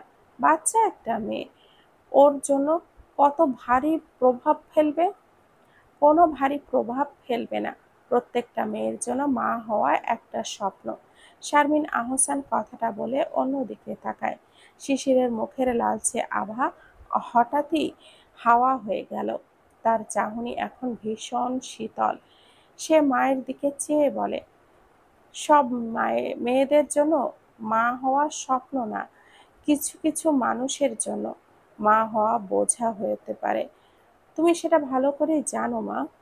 বলেই উঠে দাঁড়ালো শিশির। মায়ের দিকে তাকিয়ে সূক্ষ্ম হাসলো। তারপর সে উঠে ওপরে চলে গেল। শারমিন আহসান ঠোঁট কামড়ে বসে রইলেন। শিশিরের কথার অর্থ সে ভালো করেই বুঝতে পেরেছে। ছেলের পুরানো ক্ষতগুলোতে অনিচ্ছা সত্ত্বেও তিনি আঘাত করে ফেলেছেন। শিশির ঘরে ঢুকতেই দেখল রূপকথা খাটে বসে আছে, চুলগুলো ছেড়ে দেওয়া, পিঠের ওপর দিয়ে এলোমেলোভাবে খেলা করছে। রূপকথা বাড়িতে থাকলে শাড়ি পরে, আর বাইরে গেলে কুর্তি বা সালোয়ার কামিজ পরে। শাড়ি পরে হাঁটতে অসুবিধা হয় বলে শাড়িতেই কথা রূপকথাকে একদম রাজরানীদের মতো লাগে। তার নরম চিকন শরীরে শাড়িটাই সর্বশ্রেষ্ঠ। শিশির এই দুদিনে একটা ব্যাপার লক্ষ্য করেছে, রূপকথার চোখ কখনো কাজল ছাড়া সে এখনো পর্যন্ত দেখতে পারেনি। কাজল তার চোখে গাঢ় করে দেওয়া থাকে। অবশ্য কাজল চোখের শোভা 10 গুণ বাড়িয়ে দেয় রূপকথার। শিশির কিছুক্ষণ রূপকথার দিকে গাঢ় দৃষ্টিতে তাকিয়ে থাকলো। একটু আগে কান্নাকাটি করার জন্য কাজল লেপ্টে গেছে এবং চোখটা হালকা ফুলে রয়েছে। রূপকথা তার দিকে তাকাতেই শিশির চোখ সরিয়ে নেয়। আয়নার সামনে যেয়ে দাঁড়িয়ে হাতের ঘড়িটা খুলতে লাগলো। আয়না থেকেও রূপকথাকে স্পষ্ট দেখা যাচ্ছে। সে দেখতে পারছে রূপকথাও তার দিকে এক দৃষ্টিতে তাকিয়ে আছে। শিশির শার্টের হাতা কনুই পর্যন্ত ভাঁজ করে ওয়াশরুমের দিকে যাবে, তার আগে পেছন থেকে মিষ্টি কণ্ঠ ভেসে আসে, শুনছেন? রূপকথা তাকে এই প্রথম ডাকলো। সে পেছনে ফিরে তাকায়। রূপকথার দিকে তাকিয়ে বলে, কিছু বলবে? হুম, আপনাকে কিছু কথা বলার ছিল আমার। বলো। না, আগে আপনি ফ্রেশ হয়ে আসুন, তারপর বলবো। কথাটা বলে রূপকথা অন্যদিকে ঘাড় ঘুরিয়ে নেয়। শিশির বেশ কিছুক্ষণ চুপ করে ওখানে দাঁড়িয়ে রইল কৌতূহলী চোখে। তারপর কি ভেবে মুচকি হেসে ওয়াশরুমে ঢুকলো ফ্রেশ হতে। কিছুক্ষণ পর শিশির ফ্রেশ হয়ে সবেমাত্র বেরোলো ওয়াশরুম থেকে বেরিয়েই শিশিরের চোখ রূপকথাকে খোঁজে। রূপকথা ঘরে নেই। একটু আগেও তো ঘরে ছিল, এই খাটের ওপরে বসে। কোথায় গেল? শিশির রূপকথার জন্য নিচে যাওয়ার কথা ভাবছিল। এমন সময়ে রূপকথা কালো মগ হাতে ঘরে ঢুকলো। রূপকথাকে দেখে শিশিরের চোখে একটা ঝলক দিয়ে উঠল।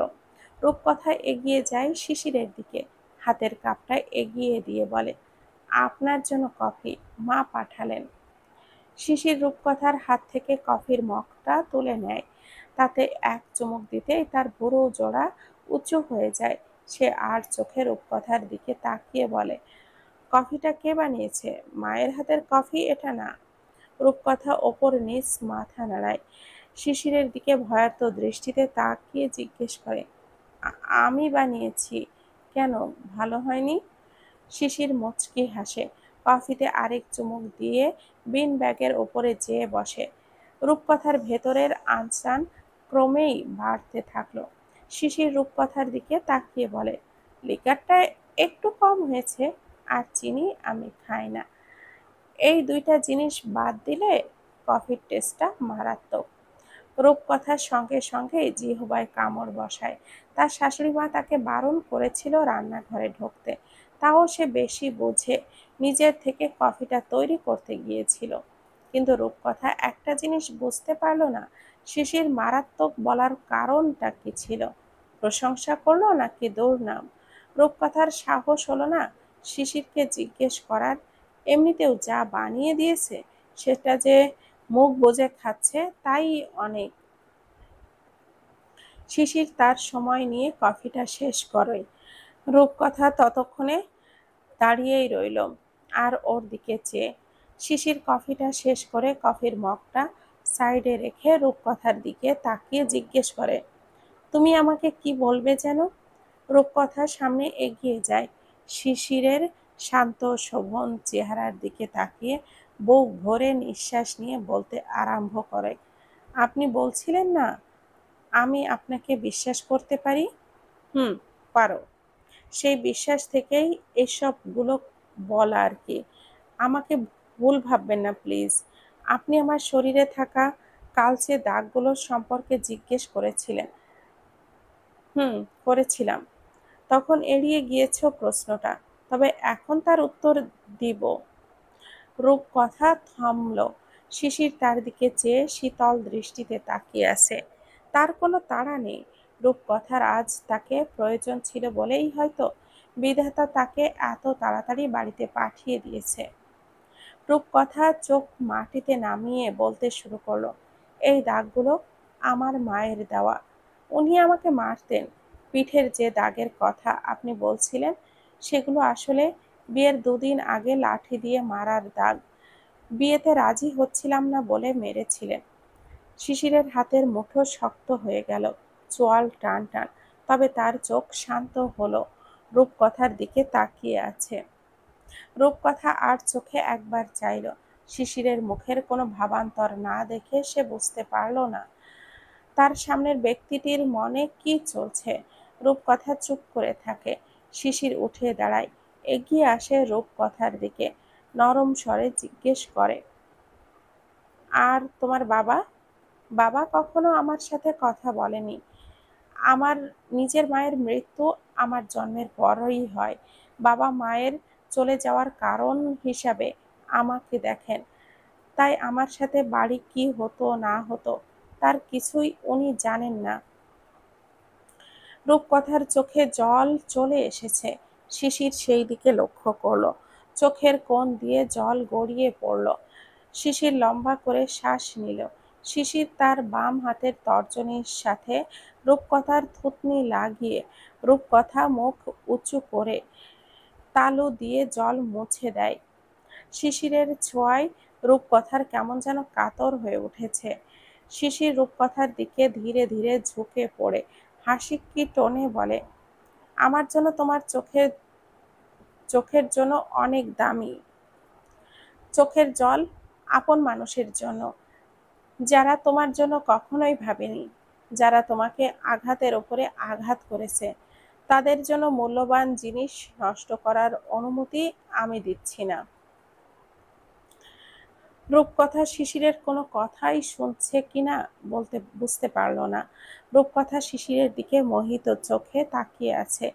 শিশির রূপকথার মুখটা নিজের দুই হাতের মাঝে আবদ্ধ করে নিল। দুজন দুজনের এতটাই কাছে রয়েছে যে তারা একে অপরের গরম বাতাস পর্যন্ত আছড়ে পড়া অনুভব করছে। শিশির আস্তে আস্তে এগিয়ে গেল রূপকথার গলার কাছে। চুলগুলো সরিয়ে দিল। চুলগুলো সরাতেই শিশিরের সামনে সেই কালো হয়ে থাকা দাগগুলো ভেসে উঠল। শিশির হালকা হাতে আঙ্গুল বুলিয়ে দিল। হঠাৎ বাইরে থেকে কারোর পায়ের শব্দ ভেসে আসলো ওদের কানে। রূপকথা আর শিশির তাড়াতাড়ি করে একে অপরের কাছ থেকে সরে দাঁড়ালো। তার কিছুক্ষণের মধ্যে মাথার ঘরে প্রবেশ করলেন শারমিন আহসান। তার মুখে দীর্ঘ হাসি। রূপকথা শাড়ির আঁচল টেনে পিঠের দাগের ওপরে শিশির যেয়ে বসেছে বিন ব্যাগের ওপর। শারমিন আহসান রূপকথার কাছে দাঁড়ালো। রূপকথার মুখের দিকে চেয়ে কিছু বলতে যাবে তার আগেই তার চোখে কিছু একটা বাঁধল। শারমিন আহসান রূপকথার গালে হাত দিয়ে ভুরু কুঁচকে চিন্তার স্বরে জিজ্ঞেস করলো, তুই কাঁদছিলিস? শিশির তোকে কিছু বলেছে? তোকে বকেছে? বলে শিশিরের দিকে কড়া দৃষ্টিতে তাকালো। শিশির মায়ের তাকানো দেখে সে অন্যদিকে ফিরে তাকায়। রূপকথা তাড়াহুড়ো করে বলল, না না, উনি কিছু বলেননি মা। আসলে চোখে ময়লা চলে গিয়েছিল, তাই লাল হয়ে গেছে। সত্যি বলছিস? রূপকথা চুপ করে থাকে, মাটির দিকে তাকায়নি। শারমিন আহসান দুজনের দিকে গভীরভাবে তাকিয়ে প্রসঙ্গ পাল্টে বলে, বাইরের আকাশটা কি দারুণ হয়ে রয়েছে জানিস? আর আবহাওয়াটা কি বলবো, ফুরফুরে বাতাস বইছে। আমি এতক্ষণ বাইরের বাগানে বসে উপভোগ করছিলাম, তখনই তোর দুটো কথা মনে পড়ল। শারমিন আহসান আবার দুইজনের দিকে তাকালেন। এতক্ষণে রূপকথার চোখে হাসির রেখার ঝলক দিয়ে উঠল। শিশির গম্ভীর শান্ত দৃষ্টিতে তাকিয়ে আছে। শারমিন আহসান দুজনের দিকে তাকিয়ে ভুরু কুঁচকে ইশারায় জিজ্ঞেস করল। রূপকথা উৎসাহিত হয়ে হাসি হাসি মুখে বলে, আমি যাব আপনার সাথে। তাহলে চল। তোর বেরসিক বরটাকে তো বলে লাভ নেই, তার পায়ে ধরলেও সে যাবে না। রূপকথা এক নজর শিশিরের দিকে চায়। শিশির বিন ব্যাগে মাথা হেলিয়ে দিয়েছে। দেখে মনে হচ্ছে অনেক দিনের ক্লান্ত পুরুষ আজ যে একটু স্বস্তি পেয়েছে। রূপকথার ঠোঁটে হাসির রেখা চওড়া হলো, তবে সেটা কেউ লক্ষ্য করল না। রূপকথা আর শারমিন আহসান বাইরে বসেছেন। বাড়ির কাজের লোক শারমিন আহসানের জন্য ১ কাপ চা দিয়ে গেছে। রাতের খাবার খাওয়া এখনো অনেক দেরি, তাই এই চায়ের পার্টি করছেন শারমিন আহসান। রূপকথা চুপচাপ বসে প্রাকৃতিক অপরূপ সৌন্দর্যের লীলা দেখছে, মুগ্ধ নয়নে চেয়ে আকাশের দিকে। গোল চাঁদ, আজ হয়তো পূর্ণিমা, সেই জন্যই এত সুন্দর চাঁদ আকাশে ধরা দিয়েছে। হঠাৎ এমন সময় শারমিন আহসান উঠে দাঁড়ালেন। রূপকথা জিজ্ঞাসার চোখে তাকালো শাশুড়ি মায়ের দিকে। তিনি হেসে বলে উঠলেন, আমি একটু ঘর থেকে আসছি, কিছু ঔষধ খাওয়ার আছে। আপনি যাবেন কেন? আমাকে বলুন, আমি নিয়ে আসছি। রূপকথা উঠে দাঁড়ালো সঙ্গে সঙ্গে। ধুর, তুই খুঁজেই পাবি না। আমি ঔষধগুলো সিন্ধুকে রেখেছি, যাতে তোর বরের চোখে না পড়ে, আর সারাক্ষণ ঔষধ নিয়ে আমার কানের কাছে ঘ্যান ঘ্যান না করে। মাঝে মাঝে ভুলে যাই তো খেতে, তাই। বলেই হো হো করে হেসে উঠলেন শারমিন আহসান। তিনি অন্দরমহলে চলে গেলেন। রূপকথা আবার বসলো। বাইরে ঠান্ডা বাতাস বইছে। রূপকথার কেমন যেন শীত শীত লাগলো। রূপকথা শাড়ির আঁচলটা শক্ত করে জড়িয়ে ধরল পিঠের ওপর দিয়ে। অনেকক্ষণ চুপ করে বসে আছে রূপকথা। তার শাশুড়ি মা এখনো আসেনি। সে আশা পাশটাই আশপাশটাই চোখ বোলালো। বাড়িটা চার দেওয়াল দিয়ে ঘিরে রাখা। বাড়ি প্রবেশ করতেই হলে প্রথমে লোহার গেট দিয়ে ভেতরে ঢুকতে হবে। সেখানে রয়েছে দুজন পাহারাদার আর একটা জার্মান শেপার্ড। জার্মান শেপার্ডটার নাম অর্থার, আর সব সময় ঘেউ ঘেউ করে ওঠে। রূপকথাকে প্রথম দুবার দেখে ভীষণ ঘেউ ঘেউ করেছিল, কিন্তু এখন আর করে না। অচেনা মানুষ দেখলেই ওর মাথা গরম হয়ে ওঠে। সবকিছু খুঁটিয়ে খুঁটিয়ে দেখছিল রূপকথা। এমন সময় পেছন থেকে একটা কথা ভেসে আসছে। একা একা বসে কি মশার সংখ্যা গুনছো? রূপকথা ফিরে চাইল। শিশির তার ট্রাউজার পকেটে হাত ঢুকিয়ে গুজে তার দিকেই চেয়ে দাঁড়িয়ে আছে। রূপকথা শিশিরের প্রশ্নের কোনো উত্তর দেয় না। শিশির এগিয়ে যায় চেয়ারের কাছে। মা আসলে ঔষধ খেয়ে ভেতরে গেছেন খেতে, আর তাই একা বসে আছি। শিশির চেয়ারে বসে, আকাশের দিকে তাকায়, তারপর রূপকথার দিকে। কথা রূপকথা অন্যদিকে চেয়ে আছে। শিশিরের ঠোঁটে হাসি ফোটে। আজকের মিষ্টি ব্ল্যাক কফিটা দারুণ ছিল। রূপকথার খুব লজ্জা লাগে। প্রথমবার কারোর জন্য কিছু করেছে, কিন্তু তাও বাজে হয়েছে। রূপকথা মাথা নিচু করে নেয়। শিশুর একটু বিরক্ত বোধ করলো রূপকথার ব্যবহারে। সে সংকুচিত চোখে রূপকথার দিকে তাকায়। একটু ঝুঁকে দুই হাঁটুর ওপরে কনুই রেখে রূপকথাকে বলে, কিছু বলো। কি বলবো? রূপকথা অবাক হয়ে জিজ্ঞেস করলো, এই যে আমি তোমাকে তোমার তৈরি কফির জন্য খোঁচা মারছি, তার প্রতিবাদ করে তোমার তো কিছু বলা উচিত। শিশির দৃঢ় কণ্ঠে বলল। রূপকথা বুঝতে পারল না সে কি বলবে। সে আমতা আমতা করতে করতে বলল, আপনি কোথায় খোঁচা মারলেন আমাকে? সত্যি কথাটাই তো বলেছেন। না, সত্যি কথা নয়, এটাকে খোঁচা মারাই বলে।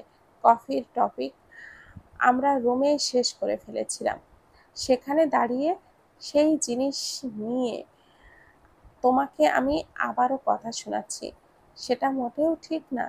You should say something. শিশিরের কণ্ঠে রুক্ষ ভাবটা ফুটে উঠল। রূপকথা ঢোক গিলে সামনের মানুষটির দিকে তাকায়। লোকটা যেমন শান্ত তেমনই অশান্ত। কখন কোন ব্যাপারে মাথা ঘামায়, রাগ উঠে যায় বলা মুশকিল। রূপকথা শান্ত স্বরে বলল, আপনার বলা কথাগুলো যদি কথা শোনানো হয়, তাহলে আমার এই বাড়িতে আসার আগে এর থেকে অনেক খারাপ এবং বাজে রকমের কথা আমি শুনেছি। তাই আপনার কথায় খারাপ লেগে প্রতিবাদ করার মতো আমি কিছুই খুঁজে পাইনি। রূপকথার মুখটা মলিন হয়ে উঠল। শিশিরের চোখের কড়া ভাবটার সাথে সাথেই নমনীয় হয়ে গেল। রূপকথার চোখে ফুটে উঠল কষ্টগুলো। শিশির স্পষ্ট অনুভব করতে পারছে তার মনের কথা যেন সে শুনতে পারছে। শিশির উঠে শান্ত কণ্ঠে বলল, আগে খুঁজে পাওনি, কিন্তু এখন খুঁজতে হবে। তোমার এখন পেছন থেকে পুরো আহসান পরিবার আছে। তুমি আরশিয়ান আহসান, শিশিরের বউ। এখন আর সে যে চাইবে তোমাকে কথা শুনিয়ে যাবে, এটা হবে না। রূপকথা স্তব্ধ হয়ে গেল। নিজেকে আজ সবচেয়ে শক্তিশালী মানুষ মনে হচ্ছে। সারা জীবন বাবার কাছ থেকে রূপকথা যা শুনতে চেয়েছিল, আজ যেন তা অক্ষরে অক্ষরে স্বামী তাকে বলছে। রূপকথার চোখে জল চলে আসে। সে ঠোঁটের কোণে হাসি ফুটিয়ে বলে, নিজেকে সবসময় অপয়া ভেবেছি, কিন্তু জানতাম না উপরওয়ালা আমার জন্য এমন কিছু কপালে লিখে রেখেছেন। শিশির রূপকথার কথা শুনে উঠে দাঁড়ায়। শিশিরকে উঠে দাঁড়াতে দেখে রূপকথাও উঠে দাঁড়ায় ঝটপট। শিশির এগিয়ে যায় রূপকথার কাছে। রূপকথার দিকে হালকা ঝুঁকে কানের কাছে মুখ নিয়ে গলার স্বর একদম খাদে নামিয়ে বলে, তুমি যদি অপয়া হও, তাহলে পৃথিবীর প্রত্যেকটা পুরুষের দোয়ায় তোমার মতো অপয়া মেয়ের কাছ থেকে জীবন সঙ্গী হিসাবে। সকালে ঘুম ভাঙতেই রূপকথা দেখে শিশির তার পাশে নেই। ঘড়িতে সময় দেখল সে সবে 7:30। এই সময়টা তো শিশিরের জন্য ভোর হয়ে থাকে। তাহলে আজ এত সকাল সকাল কোথায় যাচ্ছে? রূপকথা তাড়াতাড়ি ফ্রেশ হয়ে শাওয়ার নিয়ে নিচে গেল। লিভিং রুমে কেউ নেই। রূপকথা বাড়ির সব জায়গায় শারমিন আহসানকে খুঁজল। শেষমেশ কিচেনে যেতেই সে জানতে পারল শাশুড়ি মা সকাল সকাল বাগানে বসে চিনি দিয়ে চা খাচ্ছে। রূপকথা ধীরে ধীরে এগিয়ে গেল বাগানের দিকে। শাড়ি পরে হাঁটাচলা করার মতো পোক্ত হয়ে ওঠেনি। বিয়ের 3 দিন আগে তার দাদির কাছ থেকে শাড়ি পরা শিখেছিল, 3 দিন অনুশীলন করার জন্য। এখন নিজে নিজে শাড়িটা পরতে পারে, তাও মাঝে মাঝে গুলিয়ে ফেলে একটা প্যাচ হবে নাকি দুটো। তখন সে ইন্টারনেটের হেল্প নেয়। শাড়ি মাঝে মধ্যেই পায়ের আঙ্গুলের মধ্যে ঢুকে যায়, তখনই ওষ্ঠা খেয়ে পড়ে যাওয়ার মতো বিচ্ছিরি অবস্থা তৈরি হয়। কিন্তু রূপকথার ভাগ্য ভালো, শাড়ি পরে এখনো পর্যন্ত সে মুখ থুবড়ে পড়ে যায়নি। বাগানে যেতেই রূপকথা দেখল শারমিন আহসান আয়েশ করে চায়ের পেয়ালায় চুমুক দিচ্ছেন। তার ডায়াবেটিস আছে, চা খায় চিনি ছাড়া, কিন্তু হঠাৎ কেন চিনি দিয়ে খাচ্ছে সেটাই জানতে হবে রূপকথার। রূপকথা পা টিপে টিপে এগিয়ে গেল শাশুড়ি মায়ের কাছে। রূপকথাকে দেখেই শারমিন আহসান ভূত দেখার মতো চমকে উঠলেন। ভয়ে তার হাত থেকে চায়ের কিছু বিন্দু টেবিলের ওপর পড়ল। রূপকথা কোমরে হাত রেখে মুখ ফুলিয়ে তাকালো শাশুড়ি মায়ের দিকে। শারমিন আহসান চায়ের কাপটা টেবিলে রেখে দাঁত কেলিয়ে বলেন, তুই এত তাড়াতাড়ি উঠে গেছিস কেন? যা, আর একটু ঘুমিয়ে নে। আমার ঘুম হয়ে গেছে, ওইসব বাদ দেন। আপনি চিনি দিয়ে চা খাচ্ছেন কেন? শারমিন আহসানের চোখও বেরিয়ে আসতে চাইল। ঢোক গিলে রূপকথার দিকে তাকিয়ে মিনমিন স্বরে বলে, এসব অপপ্রচার কে বলেছে? আমি তো চিনি ছাড়াই চা খাচ্ছি। মা, আমি জানি, সোফিয়া আন্টি আমাকে সব বলেছে। সোফিয়া বাড়ির কেয়ারটেকার, সবসময় শারমিন আহসানের সঙ্গে আঠার মতো লেগে থাকে। শারমিন আহসানের সঙ্গে সকল জিনিস খেয়াল রাখার জন্যই শিশির সোফিয়াকে রেখেছে। শারমিন আহসান মুখ ফুলিয়ে মনে মনে বললেন, সোফিয়ার বাচ্চা সোফিয়া, তোর বেতন কাটবো আমি। মা, আপনার ছেলের কানে যদি এই কথাটা যায়, তাহলে তৃতীয় বিশ্বযুদ্ধ হয়ে যাবে। রূপকথা শাশুড়ি মায়ের হাত থেকে চায়ের কাপটা নিতে নিতে বলল। শারমিন আহসানের কানে এই কথা যেতেই ভয়ার্ত দৃষ্টিতে তাকালো পুত্রবধূর দিকে। রূপকথা, মা আমার, শিশিরের কানে যেন এই কথাটা যেন না যায়। আজকের কথা যাবে না, তবে আবার হলে আমার হাতে আর কিছুই থাকবে না মা। রূপকথাও কাতর স্বরে বলল। শারমিন আহসান চেয়ারে হেলান দিলেন। রূপকথা চায়ের কাপ নিয়ে ভেতরে চলে গেল। শারমিন আহসান বিড়বিড় করে বলল, আগে ছেলে ছিল, এখন ছেলের বউ হয়েছে। আমার জীবন এবার দেখছি তিতা হয়েই ছাড়বে। শিশির রক্তাক্ত চোখে বসে আছে কেবিনের সোফার উপর। পাশেই সানজিদ দাঁড়িয়ে অনেকক্ষণ ধরে নিজের বসের মুড খারাপ হওয়ার কারণ খুঁজে বেড়াচ্ছে।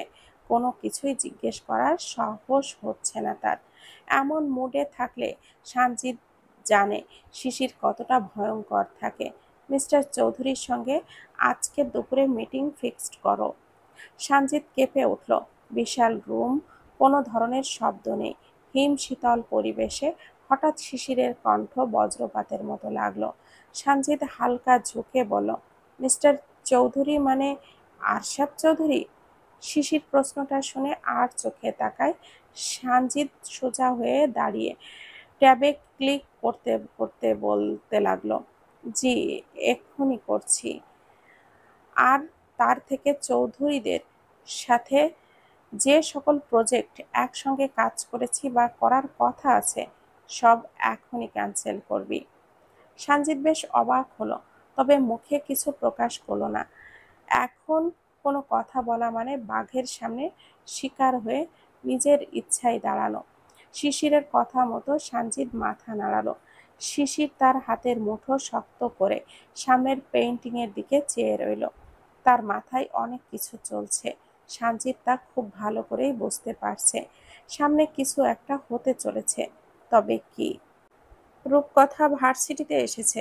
ভার্সিটির গেটে প্রবেশ করতেই চিত্রা আর রোহান তাকে খপ করে ধরে। রোহান রূপকথার বন্ধু মহলের একজন এবং চিত্রার জীবনসঙ্গী বলা চলে। রোহান প্রায় ৩-৪ সপ্তাহ ধরে ভার্সিটিতে আসতো না। তার কারণ রোহানের গুটি বসন্ত হয়েছিল, যা এখন সেরে গেছে। রূপকথার বিয়ের সম্পর্কে রোহান অবগত নয়। দাঁড়া, রূপকথাকে দাঁড়াতে বলল চিত্রা। রূপকথা তখনই দাঁড়িয়ে পড়ল। রোহান, চিত্রা দুজনেই মুখে গম্ভীর হয়ে রয়েছে। রূপকথা ভুরু কুঁচকে জিজ্ঞাসু দৃষ্টিতে তাকালো। চিত্রা নিজের কোমরে হাত রেখে দাঁতে দাঁত চেপে বলল, তোর বিয়ের সম্পর্কে তুই এখনো কিছুই বলিসনি আমাদের।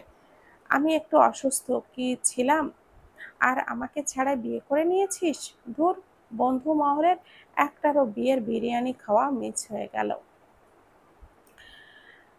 কথাটা বলতে বলতেই রোহানের মুখ চুপসে গেল এবং হাত চলে গেল তার পেটের ওপরে। চিত্রা রোহানের কথা শুনে ওর মুখ দেখে হাসবে না কাঁদবে বুঝতে পারল না। রূপকথা রোহানের কথা শুনে সঙ্গে সঙ্গেই ফিস করে হেসে ফেলল। চিত্রা তার দিকে তাকিয়ে চোখ রাঙিয়ে দিল। রূপকথার হাসি সঙ্গে সঙ্গে গায়েব হয়ে গেল। রূপকথা চিত্রাকে বেশ ভয় পায়। ভয় পাওয়ার কারণও আছে। ডিপার্টমেন্টের সবাই জানে চিত্রা ঠিক কতটা শান্ত। চিত্রার ফ্যামিলির ব্যাকগ্রাউন্ডও চিত্রার মতোই শান্তশিষ্ট। এর জন্য চিত্রা আরও প্লাস পয়েন্ট পেয়েছে। কোনো সিনিয়রও তাকে ঘাঁটাতে আসে না। রূপকথার হাসার চেষ্টা করে চিত্রার হাত আলতো করে ধরে। চিত্রা রূপকথার দিকে তাকিয়ে ফোঁস করতে থাকে। রূপকথার বাচ্চা বাচ্চা বলে, সব বলছি, আগে ক্লাসে চল। No class. আগের দিনেও তুমি একই কথা বলেছিলে। আগে তোর বিয়ের কাহিনী, তারপর ক্লাস। রূপকথার দিকে ঝুঁকে আসে চিত্রা। রূপকথা আরও কোনো প্রতিবাদ না করে সাহস পেল না। সে মাথা নাড়িয়ে রাজি হয়ে গেল। রোহান রূপকথার পাশে বসে দাঁড়ালো, তারপর বলল, চল ক্যান্টিনে যেয়ে তোর বিয়ের গল্প শুনি। এমনিতেও আমার খিদে পেয়ে গেছে। চিত্রা রোহানের দিকে তাকালো। চিত্রার মুখ হতাশাগ্রস্ত। রূপকথা তাই দেখে মুখ টিপে হাসে। ক্যান্টিনে বসে রূপকথা চিত্রা আর রোহানকে সব খুলে বলল, A to Z সব বলল। রূপকথার বিয়ে হওয়ার কাহিনী শুনে চিত্রা মাথায় হাত দিয়ে বসলো। দুঃখের স্বরে বলল, তোর বিয়ে হয়ে গেছে, কয়েকদিন পর তোর বাচ্চাও হয়ে যাবে, সেও বড় হয়ে যাবে, আর আমি যেখানে এখন বসে আছি সেখানেই বসে থাকবো। আমার মা বাপ কেউ যে আমায় দিয়ে দেয় না, বুঝি না।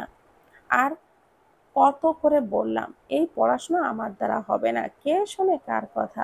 বলেই চিত্রা রোহানের দিকে তাকায়। রোহান চিত্রার কোনো কথা আদৌ শুনেছে কিনা সন্দেহ।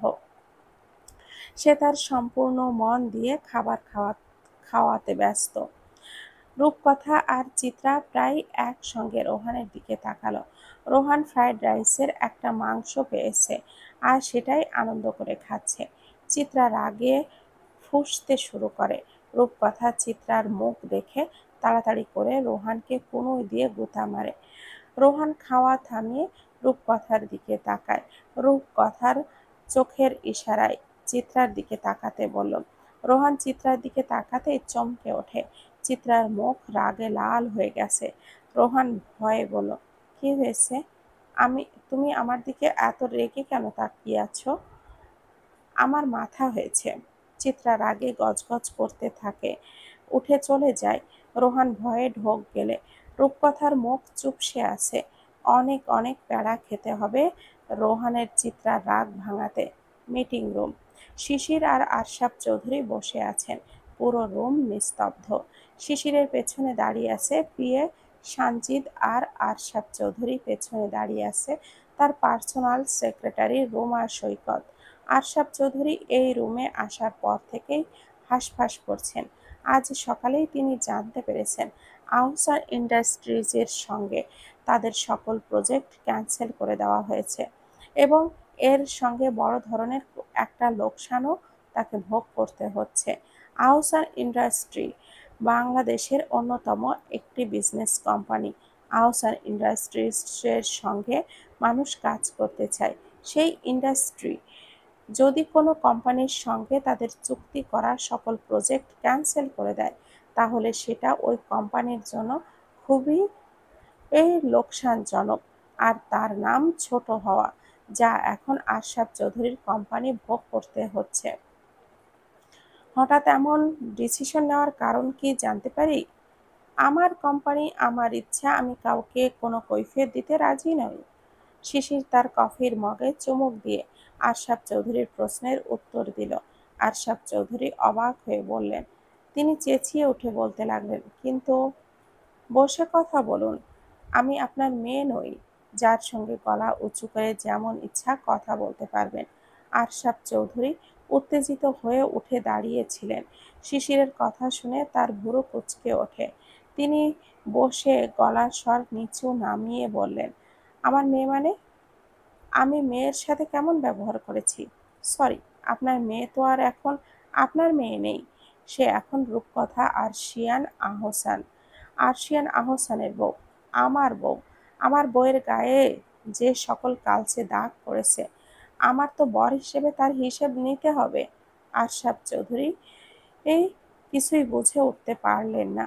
তার মেয়ের গায়ে কিসের কালো দাগ? তিনি মাথা নাড়িয়ে বলেন, তুমি কিসের কথা বলছো বাবা? আমার বউয়ের শরীরে আপনার কারণে যে দাগগুলো হয়েছে, আমি সেগুলোর কথা বলছি। শিশিরের হাত মগটা টেবিলে রাখল।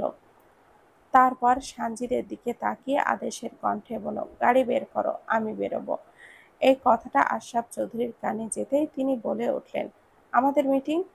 আমার এখন কোনো মুড নেই আপনার সাথে কথা বলার। বলেই শিশির উঠে চলে গেল রুমের বাইরে। পেছনে পেছনে সানজিদ। আশরাফ চৌধুরী যেন কিছুই বিশ্বাস করতে পারছেন না। তিনি কপালে হাত দিয়ে নুয়ে পড়েন। আমরা কোথায় যাচ্ছি স্যার? তোর ভাবির কাছে। সানজিদ ড্রাইভিং সিটের পাশের সিটে বসেছে, শিশির পেছনে। সানজিদ তার বসের উত্তর শুনে বেশ অবাক হয়, সঙ্গে সঙ্গে মুখ টিপেও হাসে। শিশিরের মুড এখন ভালো আছে। সকাল থেকে মুখে লাল আভাটা এখন আর নেই। তার বসের মুড ভালো থাকায় সানজিদের মন ভালো হয়ে গেছে। তার জীবনের একমাত্র টেনশন হচ্ছে তার বসের মুড কখন বিগড়ে যায় বলা মুশকিল। গাড়ি থামাও। হঠাৎ পেছন থেকে শিশিরের আদেশে ছুটে আসলো ড্রাইভারের জন্য। সঙ্গে সঙ্গেই গাড়ি ব্রেক করলো। সানজিদ চিন্তিত স্বরে পেছনে তাকিয়ে জিজ্ঞেস করে, কি হয়েছে স্যার? সানজিদের প্রশ্নের উত্তর দেওয়ার আগেই শিশির গাড়ি থেকে নেমে পড়ল। এটা ফুল মার্কেট, আর এখান থেকে ঢাকার যাবতীয় ফুল যায়। শিশির এগিয়ে গেল একটি দোকানের দিকে। দোকানের সামনে একটি মেয়ে দোকানের দিকে মুখ করে দাঁড়িয়ে আছে। শিশির তার পেছনে দাঁড়িয়ে জিজ্ঞেস করলো, তুমি এখানে কি করছো? সবাইকে অনেক অনেক ধন্যবাদ এতক্ষণ ধরে সাথে থাকার জন্য। গল্পটি যদি ভালো লেগে থাকে তাহলে প্লিজ একটা লাইক করবেন, আর গল্পটি কেমন ছিল কমেন্ট করে জানাতে ভুলবেন না। গল্পটি একটি ছোট্ট গল্প, 2-1 পর্বেই শেষ হয়ে যাবে। গল্পটির নাম হচ্ছে অজান্তেই ভালোবেসেছি তোকে। রুদ্রিকা বেদী লেখনীতে। ভালো থাকবেন, সুস্থ থাকবেন। আল্লাহ হাফেজ। আসসালামু আলাইকুম ওয়া রাহমাতুল্লাহি ওয়া বারাকাতুহু।